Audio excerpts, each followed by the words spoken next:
You gonna stay there? Yeah. Okay. All right. You stay there then.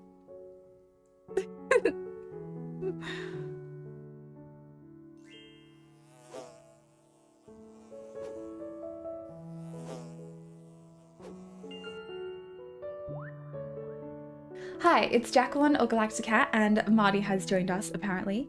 I know that I've been saying for ages that I'm going to start up YouTube again and never actually do, and my videos are few and far between, but I thought I'd do something simple today and teach you how to paint galaxies in watercolor.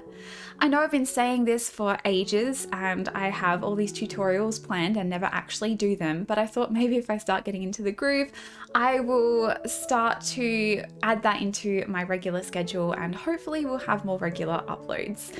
I have changed a little bit since I last made a video. We have a new backdrop, which is actually fairly new. I know that my last video was something like, I don't want to think about how long ago it was because it doesn't even feel that long since I've been in America. I do have so many stories and videos and photos to show you, but I just haven't got around to editing them, and honestly life has been a little bit of a blur since I got back.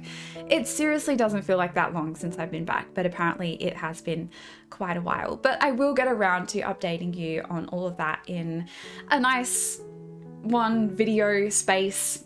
I don't know, something like that. But just look out for that.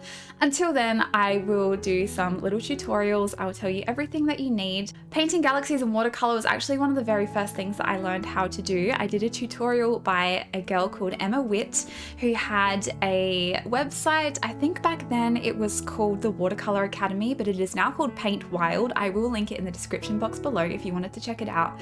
But here's a really quick tutorial on how I do my galaxies now and what I've learned along the way. For this tutorial, you're going to need some paint. Some of my favorites are the Winsor & Newton. I like the Cotmans, but these ones are the professional.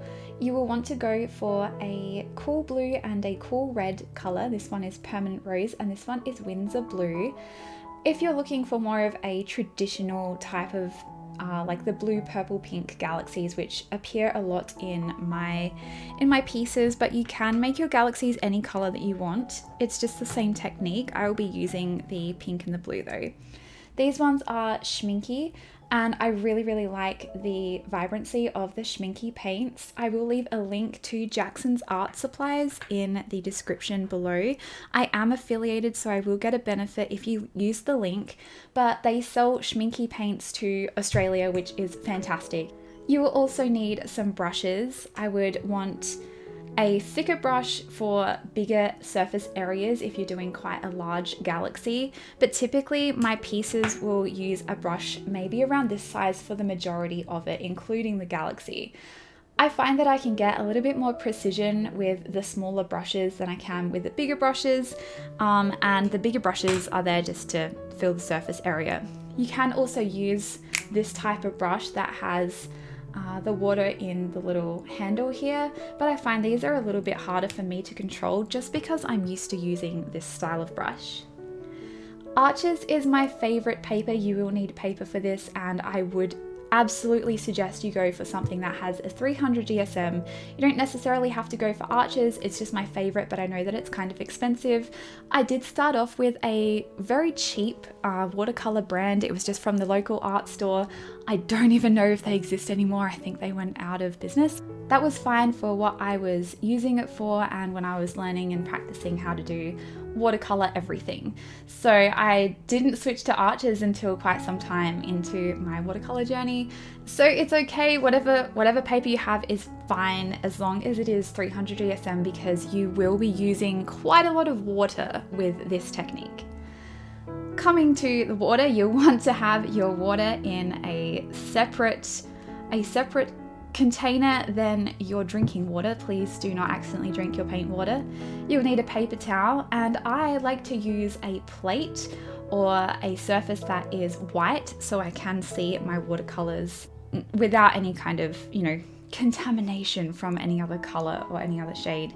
Now what I like to do if I'm using the tubes is I will put a little dab of these on my plate, on my mixing plate, and then I will let them completely dry before starting my piece.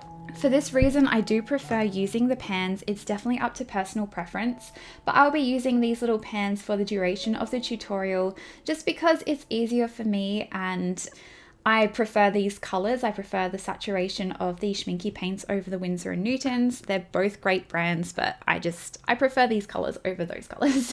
So this is typically how I would have my workspace set out. I tend to have my paints on the right as well as my water and paper towel. I'll have my plate or mixing area on the left. I do have a few different ones that I switch between. It's actually the cleanest it's been in a while. You can see that I have dried a yellow glob a while ago that I will just dip into and reactivate as I need it. So if you are using the tube paints, remember that you can do that. If you just let them completely dry, just reactivate them. It's pretty much the same as having the pans. It's just that you have a little glob on a plate instead. So to start with, I'm going to teach some basic techniques. If you're here, then you are probably a very early beginner, and I would like to teach you as much as I can from what I've learned along the way. First of all, I'm going to teach you the wet on wet technique, which is the one that I use the most when doing galaxies. We're going to put down, I'm not sure if you can see this on the camera, but we're going to make sure that there's a section of our page that is completely wet. So I'm just going to do a very small area, maybe like a little rectangle or something. You can do any shape that you'd like. And I will show you so you can see that it's glistening a little bit. We want it nice and saturated, but not that it's going to pool anywhere. And then we're going to go into our paints. A lot of people like to activate their paints with a spray bottle beforehand. Honestly, I think it's out of laziness that I don't do that. But you can do that if you'd like. It just makes them a little bit easier to work with straight off the bat rather than having to do what I'm doing right here and activating it as I go. I will put a little bit on my mixing plate, maybe just a little bit more, and then go in with the blue. I like to have both of these colors set and ready as I go. Oops. Bit more blue.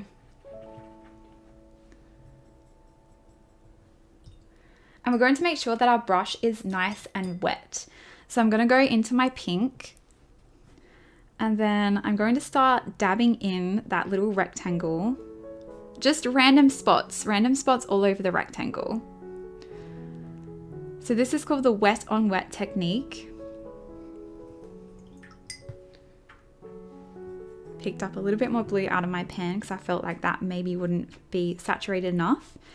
And then I start to go in and fill in those spaces. Maybe a little bit more blue over here.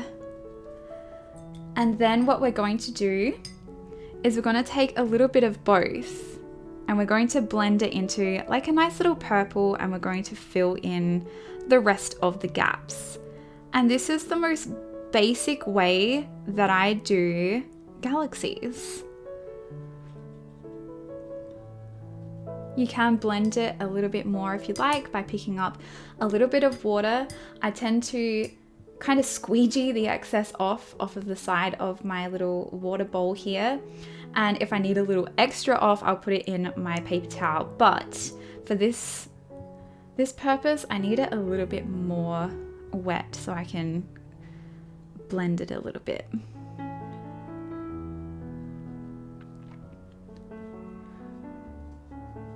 Now we have a cute little galaxy rectangle. When it dries, it's going to be a lot less vibrant, so if you'd like to go over with another layer, then you can. I will teach you that a little bit further along, but practice that for now. So I have gone ahead and dried that with a hairdryer. Another thing that you may need is a pen. Sorry that I forgot to put that in at the start. I will definitely put a little overlay saying that you need that. But if you're unhappy with the galaxy, I promise you that putting stars on it is going to change your mind. So I don't really go in with any rhyme or reason. I just put stars anywhere. But a general rule is if you have one of these bigger stars like this, focus the other smaller stars around it as well. So it will look a lot more natural, I guess, if you add the smaller stars around the bigger star.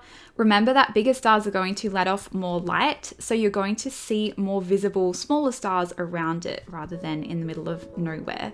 So keep the inside a little bit more scarce if you don't have a bigger star there, and focus them around the big ones. And there you have your very first mini galaxy.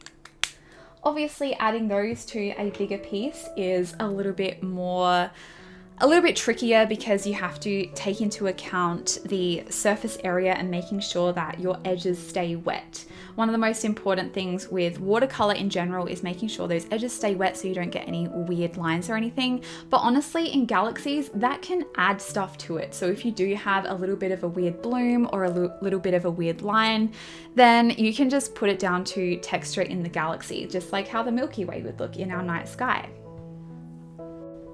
Another thing to note is if you use a hairdryer or heat gun in order to dry this a little bit faster, make sure that there's no places that it pools, and don't hold it too close to the actual painting because sometimes you will get little offshoots as the water kind of disperses. Next, I'm going to teach you a little bit more of a free-flowing galaxy without so much of an edge like this, which I use in the majority of my pieces. For example, in this Articuno piece and most of my Pokemon pieces, it does kind of blend out to nothingness on the edges here, so I'm going to teach you how to do that. I'm going to go in with my bigger brush this time and make sure it's nice and wet. And then I'm just going to pick a place in my page and not make it too uniform, because then that's you're gonna create more edges if you make it a little bit more uniform. So I'm gonna go in a bit of a diagonal direction here. You can make this as big as or small as you would like.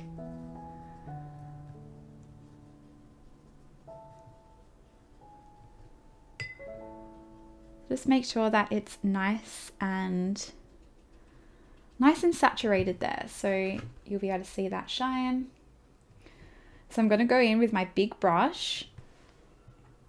I do find that with the bigger brushes, I get less saturation because I guess it's more dispersed in the bristles.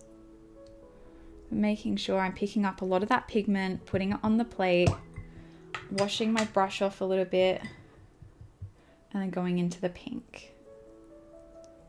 I keep calling it pink, but I think technically I'm meant to call it red, but it's pink. Like, come on. A little bit more. And that's going to be nice and saturated in there. So, oh, we've got a little spot. It started off for us. That's the fun part about doing galaxies, that it doesn't really matter if you make mistakes. We don't make mistakes. We have happy accidents.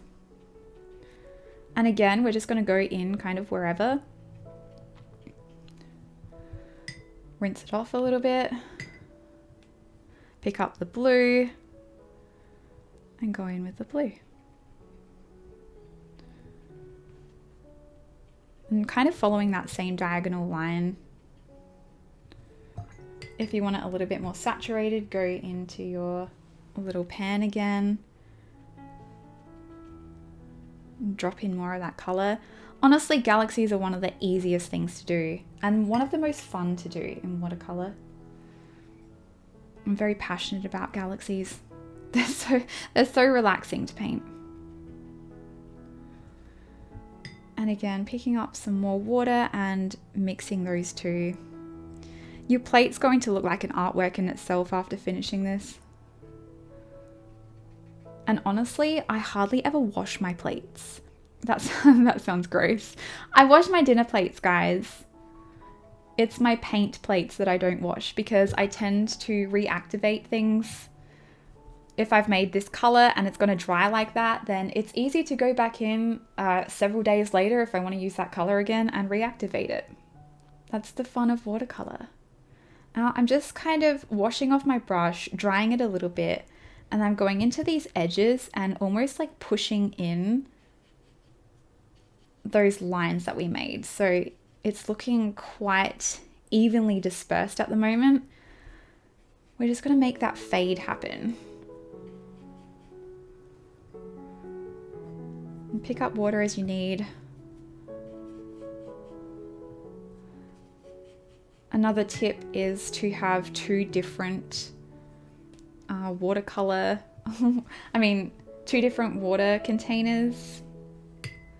But I'm lazy. I actually used to do it that way, but I found that I can work fine with just the one. I don't know, like I feel like I'm a bit of an unconventional watercolor artist. This is watercolor art for lazy people. People that don't want to have like 15 different water canisters, people that, don't want to buy heaps of colors. Honestly, with galaxies, you buy 2 colors and you can make fine galaxies. All right, what I'm doing here is I'm ripping off a piece of my paper towel and I'm scrunching it into a little ball and I'm using it on the edges. And this creates a bit more of a texture and a bit more of that fade and just kind of hones in those edges that are trying to escape, I guess. And again, if you wanted to go in maybe with a smaller brush now, pick up some pigment, drop it in. It gives you a little bit more control with where you're putting your saturation.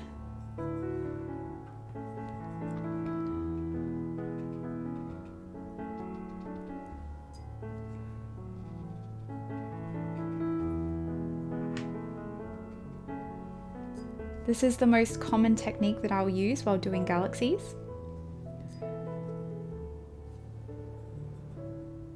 And then you can kind of add like little offshoots, which I enjoy doing. It almost looks like a paint splatter, but I'm not chaotic enough to do paint splatter. If you want to give it a go, you can. But let me know how it goes.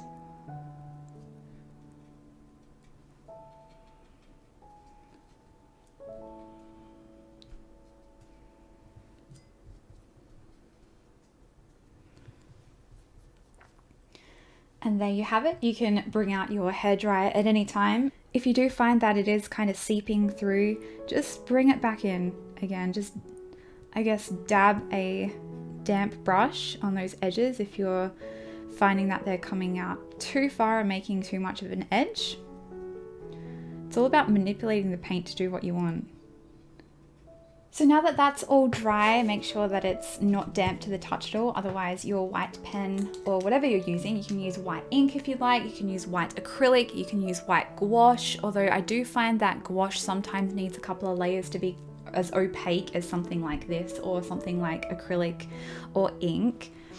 And again, using that same general rule, putting the big stars and then surrounding it with the smaller stars, because that's where the light is going to be the most saturated. So you're going to see more of those littler stars.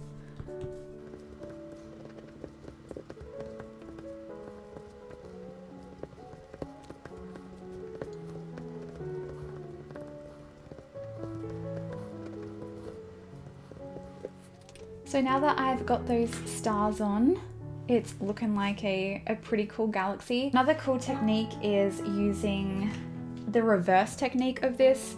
So what I'm going to do is I'm going to show you inside of a circle. I've got this little compass here. You can use anything that you'd like, or you can even tape off a section with washi tape, which I tend to do sometimes as well. Now I am still going to use these same colors here. If you'd like to pick up maybe a Payne's Grey, it would make this technique stand out a whole lot more. But as I said, I'm just going to use these 2 colors for the purposes of this tutorial, just to show you what you can do with 2 colors. So again, I'm getting some more pigment on my plate. I'm just going a little bit purple, that's fine. Getting them ready, then washing off my brush a little bit, picking up some water, making sure the brush is fully saturated, and making the whole circle or whatever shape you've chosen.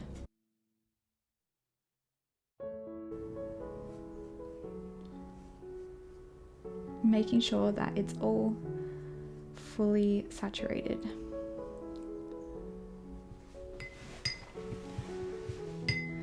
And then again, going in with our pigments.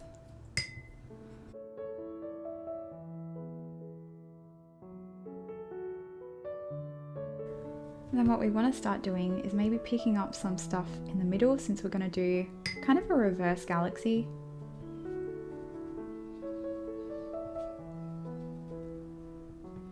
And once you're happy with that, get out your dryer or let it dry with air, whichever you're comfortable with. And I'll come back in just a moment.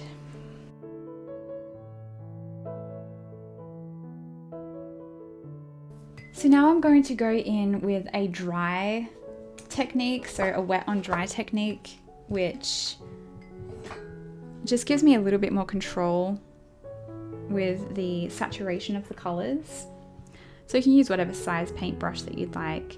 And I'm going to concentrate the darker areas near the edge. Again, if you do have something like a Payne's Grey or even like a Mars Black color, this would make this stand out so much.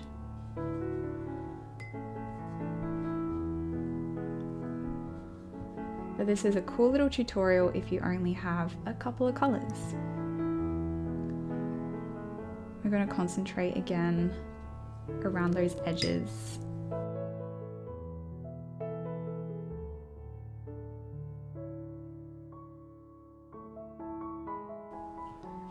And even if you do have a few little dry patches, that can create that texture I was talking about earlier.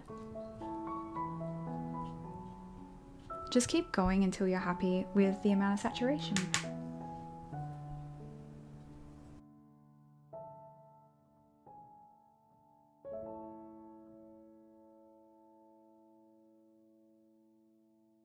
Created a galaxy with a pretty cool texture in the middle, and then we're going to add our stars. There's many different ways of adding stars. I prefer this technique because, again, I have more control.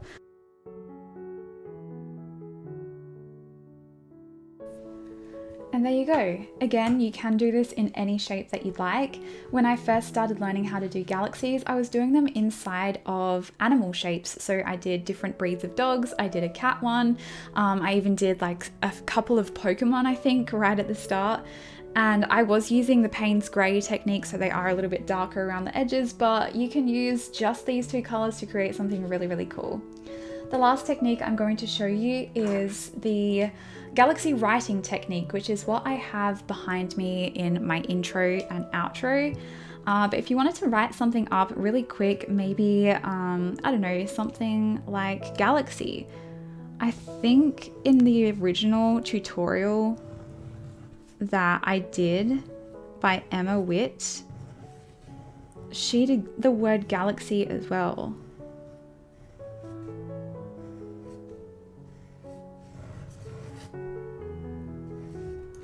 So with this technique, you're going to make sure that you're using a smaller brush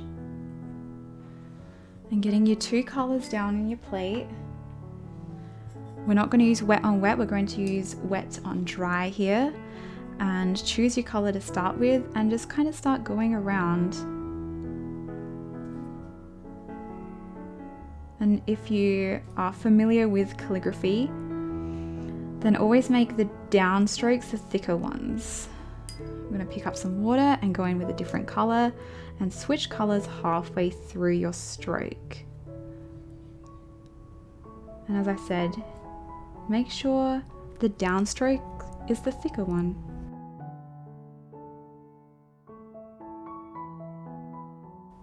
Now this method does require a little bit of finesse and a little bit of knowledge on how to do calligraphy, but if you feel up to it, then by all means go ahead and try it. If not, you can just do it with normal writing too, but it will teach you how to control your watercolor.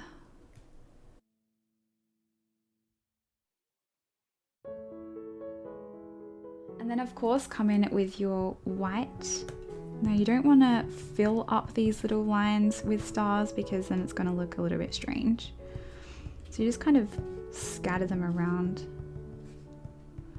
Wherever there's a star, put a bunch of them in the same spot rather than trying to evenly disperse them It'll look a lot more natural that way. The same concept as if you're doing more of a larger surface area galaxy, making sure that they're kind of concentrated in singular areas rather than evenly dispersed. And there you have it, we have our galaxy tutorial. Just some quick, simple, easy techniques for you to try. Please let me know if you do anything with those. I add these to so many of my little artworks. So behind all of my Pokemon, I've put the galaxies. If you're doing a technique where you are having something in front, I would always do the galaxy last. So I would paint the main feature first, then I put the galaxy in last. So what I would do is sections, so those parts that aren't touching anything else, I will focus on that first, and then I'll focus on the other parts that, again, aren't touching anything else. Otherwise you're going to have weird drying, it's going to dry strange. Focus in those areas that aren't touching anyone else. So thank you so much for watching. I really appreciate it. Please let me know what you thought of this tutorial. Tag me on social media if you do try any of this out. You okay, Marty? Yeah? You doing all right? You enjoy the tutorial? I hope that you enjoyed that tutorial, and please tag me in any social media posts if you decide to use it in any of your pieces. I'd love to see what you create with it. Also, let me know in the comments what other tutorials you'd like to see. I have been doing watercolor for quite some time, but I'm always open to hearing what specific things that you would like to learn. I tend to just zone out in a way when I do my artwork, so I'm not actually super aware of my techniques until someone asks me. So it's really helpful to know the kinds of things that you would not like to know as a beginner. So if you'd like to leave a comment, then please do. And again, I hope that you enjoyed it, and I hope that you have a fantastic day. Mwah. Bye.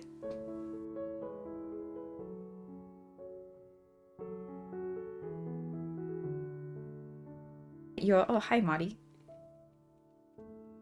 Hello? Hello? What is this?